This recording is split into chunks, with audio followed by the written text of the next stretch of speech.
ఏకాదశి కాబట్టి విష్ణుమూర్తికి ఇష్టమైన మాసం కాబట్టి లక్ష్మీనారాయణ అనుగ్రహం కలుగుతుంది.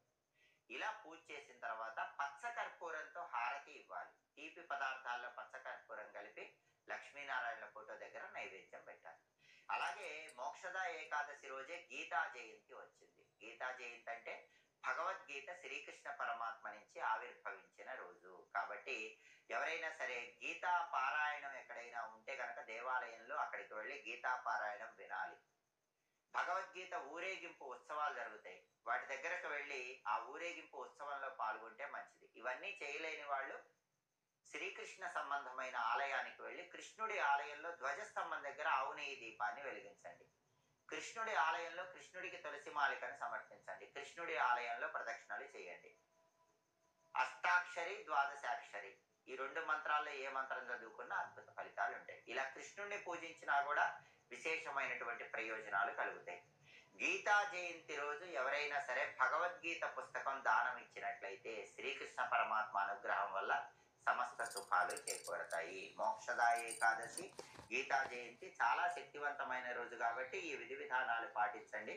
శ్రీకృష్ణ పరమాత్మ ఆలయంలో సరి సంఖ్యలో ప్రదక్షిణాలు చేయండి. 2, 4, 6, 8 ఇలా సరి సంఖ్యలో కృష్ణుడి ఆలయంలో ప్రదక్షిణలు చేస్తే కూడా చాలా అద్భుతంగా కృష్ణ పరమాత్మ అనుగ్రహం కలుగుతుంది.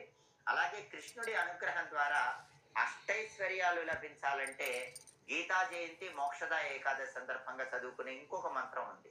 అది అష్టైశ్వర్యాలు భోగభాగ్యాలు సకల సంపదలు కలిగింపజేస్తుంది. ఆ మంత్రం ఏంటంటే ఓం కృష్ణాయ గోవిందాయ గోపీజన వల్లభాయ నమః.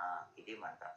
ఇది విశేషమైన శుభ ఫలితాలను కలిగింపజేస్తుంది. మార్గశిర మాసంలో వచ్చే ఏకాదశి కాబట్టి విష్ణుమూర్తికి ఇష్టమైన మాసం కాబట్టి లక్ష్మీనారాయణ అనుగ్రహం కలుగుతుంది.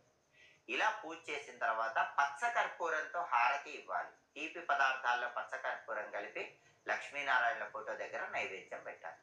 అలాగే మోక్షద ఏకాదశి రోజే గీతా జయంతి వచ్చింది. గీతా జయంతి అంటే భగవద్గీత శ్రీకృష్ణ పరమాత్మ నుంచి ఆవిర్భవించిన రోజు కాబట్టి ఎవరైనా సరే గీతా పారాయణం ఎక్కడైనా ఉంటే గనక దేవాలయంలో అక్కడికి వెళ్ళి గీతా పారాయణం వినాలి. భగవద్గీత ఊరేగింపు ఉత్సవాలు జరుగుతాయి, వాటి దగ్గరకు వెళ్ళి ఆ ఊరేగింపు ఉత్సవంలో పాల్గొంటే మంచిది. ఇవన్నీ చేయలేని వాళ్ళు శ్రీకృష్ణ సంబంధమైన ఆలయానికి వెళ్ళి కృష్ణుడి ఆలయంలో ధ్వజస్తంభం దగ్గర ఆవు నెయ్యి దీపాన్ని వెలిగించండి. కృష్ణుడి ఆలయంలో కృష్ణుడికి తులసి మాలికను సమర్పించండి. కృష్ణుడి ఆలయంలో ప్రదక్షిణలు చేయండి. అష్టాక్షరి ద్వాదశాక్షరి ఈ 2 మంత్రాల్లో ఏ మంత్రం చదువుకున్నా అద్భుత ఫలితాలు ఉంటాయి. ఇలా కృష్ణుడిని పూజించినా కూడా